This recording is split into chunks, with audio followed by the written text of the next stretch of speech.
and mess around and have sex and eat food and just be a big community of rats.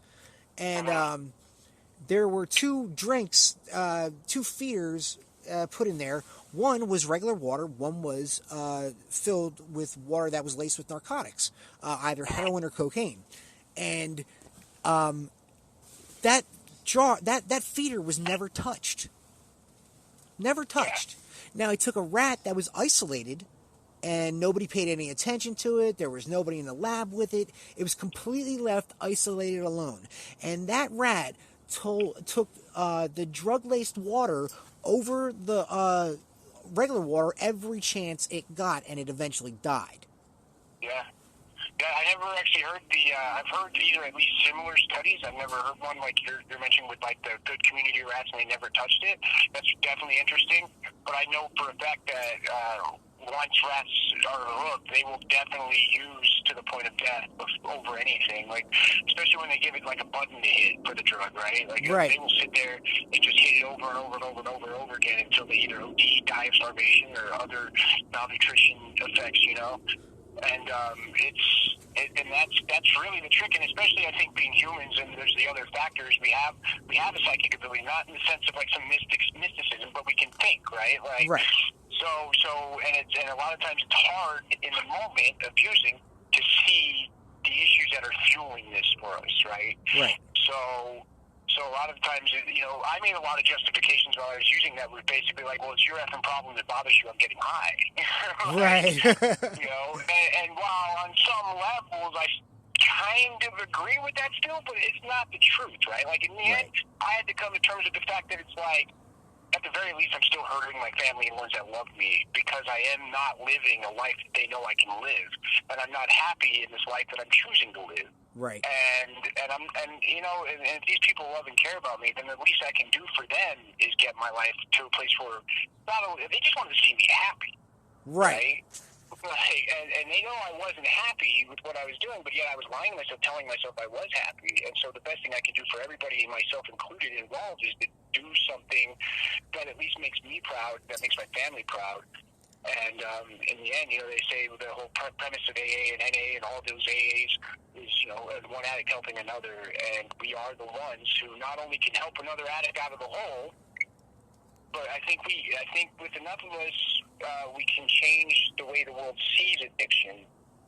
And, you know, studies with the rats help, but then, like, once you start getting the human aspect into it, where we're talking about the issues, what happened, why, this, that, the other. You know, we just watched, me and my girlfriend Amy just watched a thing from one of Bam Margera's friends, and he was like, look, man, I had $1 million contract, this, that, the other. How did I end up only having so much in a pillowcase, and that's all I had, you know? Like, wow. It's just, it's crazy how far we will go for these drugs, and it really is because we're just missing something that's, in the end, turns out to be really easy to replace. Right. You know, right. It gets replaced with self-worth most of the time. Yeah, and, you know, and a lot of people, especially at least our generation, especially being ex-military, you and I, you know, I think a lot of what fueled me was, I really, you know, we can stand on the PTSD to a point, right? Right. You know, we weren't treating it healthily. We didn't know how to treat it healthily, and we felt super alone because I know I experienced this in Arizona, especially there's not that many veterans, especially not combat ones, to feel not alone. And so we were using the drugs to fit in somehow, you know, or at least to get rid of those feelings. But we lost the sense of purpose once we got out of the military. I totally agree with you. And one person I heard say near the end of my addiction was, look at what makes you angry, right? Right. And that's where you'll find out what your passion is. And with your passion, you can find your purpose. And he's absolutely right. One thing that did make me angry was, I knew I made myself an addict, but I didn't even know about half the services available for addicts because, I mean, I get it. I'm not watching TV.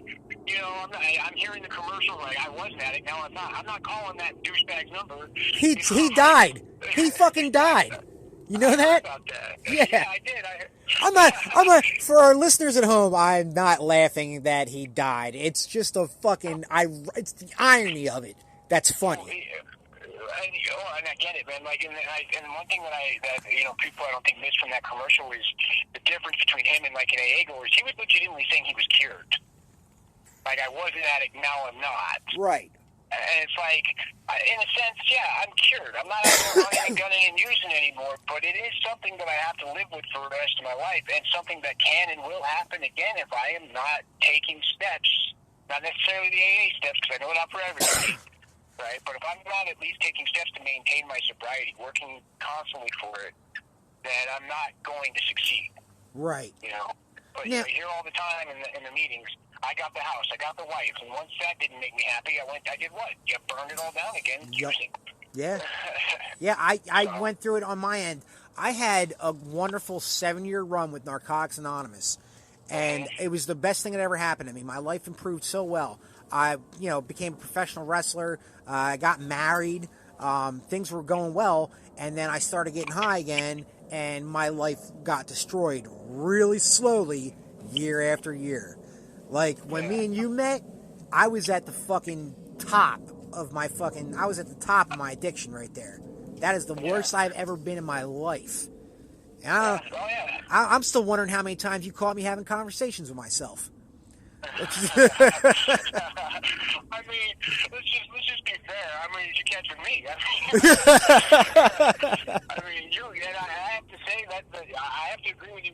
When we first met, I was also at the height of my addiction, and then the craziest thing about it was I learned how to be comfortable with that.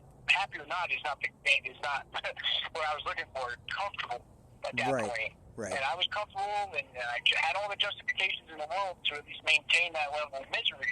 And I ran it for a long time. You saw me near the end too, when we linked back up, and you were just really kind of dabbling still, not really sure what you were doing. Right. I think you were getting more back into weed.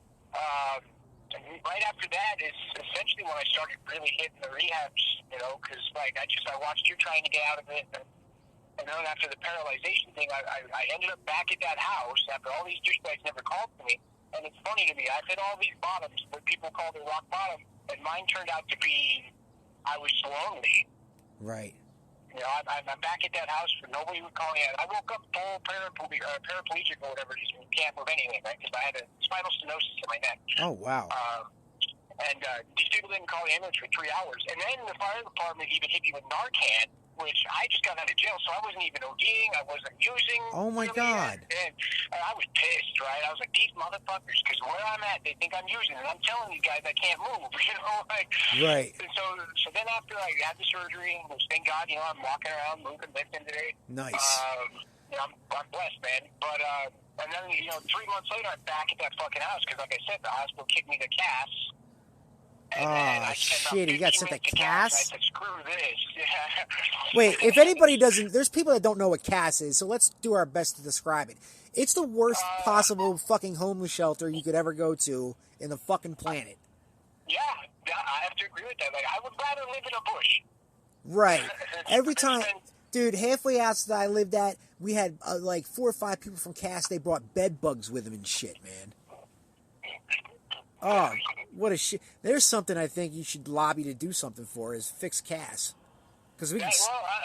that's another thing I've wondered about. Like, I don't know. I definitely have to do more research. Because something I would also like to do is help the homeless. Like, so just real quick, just not to get too into it, because it gets, you know me, man, I can get pretty excited about stuff. Right. Another thing I want, so I feel like society today is getting to a point with the population and everything that government, is failing the world, not just us, right? I think we're getting to a point as a population of humanity, that it's time to start drawing a line in some of these ethics that we really haven't, won't do yet, and realizing that we have a responsibility. Because there's a lot for certain things. Because there's a lot of humans that are homeless that are legitimately fucking insane. Yeah. Oh, yeah. The majority, as a matter of fact, of homelessness, just in Phoenix alone, have severe. There's SMI. Yeah. Oh, yeah. They're SMI as hell. They can't take care of themselves, and there's no true programs that can help them. Right. You know, yeah. I mean, I'm sure people, if they're listening, to call in, they're like, oh, well, there's all these food shelters or this, that, and the other. And yeah, there is. There's programs for these people, but you know, clearly they're not getting the help they need. Right. There really needs to be a statewide program. Now, there probably is statewide programs, but if there is, not a lot of fucking people know about them. Yeah, and then I'm sure it's a bitch to get on it in the funding or whatever, you know? Right. Because people have this stigma against homeless people. Yeah. Was I one of those homeless people out there flying a sign so I could buy my drugs? Yes, of course I was. Yep. Right? But there's a lot of them that legitimately spend it only on food, maybe some beer here and there. But they're just trying. Their other option. Why I have a suicide was my other option was go rob people or places or things. Right. Right. And so at the very least, I think that's one way you can change people's view of homeless people. It's like, well, at least he's flying a sign. He could, which is, you know, I don't know if anyone's aware, but flying a sign when you stand there on a street corner with a sign that says, you know, homeless, whatever, feed me, we'll work for food, that type of shit. That's what we call flying a sign. They're at least doing that. They could be out robbing you. They could be out breaking into your house when you're at work. They could be out mugging old ladies at an ATM. You know, I mean, so it's the lesser of several evils, and you know, you can at least not spit on them for that. You know. Yo, do you remember that dope house we used to hang out at? The what? The dope house we used to hang out at. Yeah. Okay. Yeah. All those people, that was their jobs. Every single person in that house, their job was to go fly a sign on a fucking corner. Yep. Like, I saw them doing that before I met them, just driving by them and giving them money. Yep.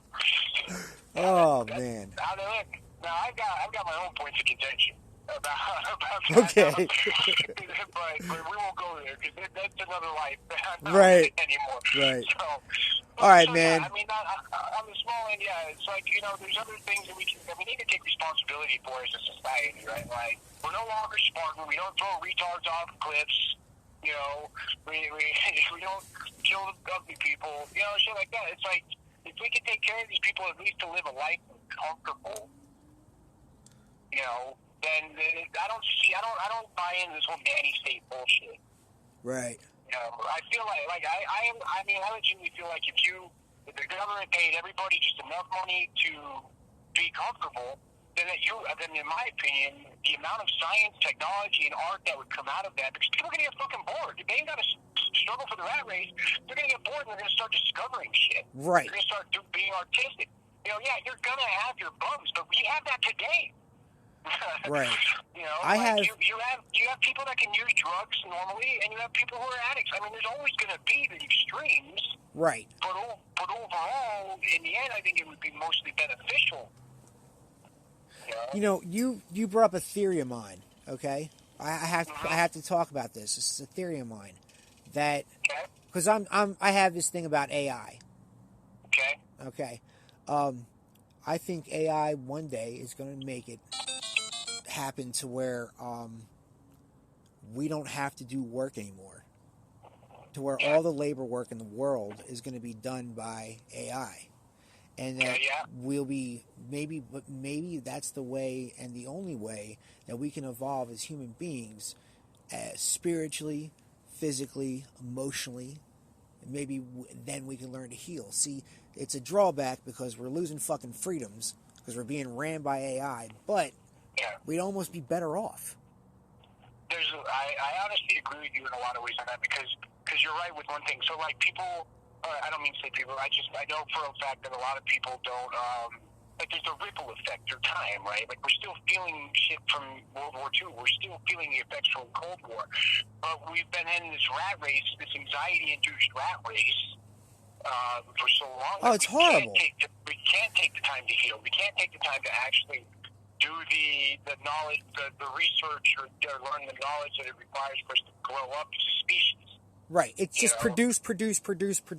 That's all it's wanted. Yeah.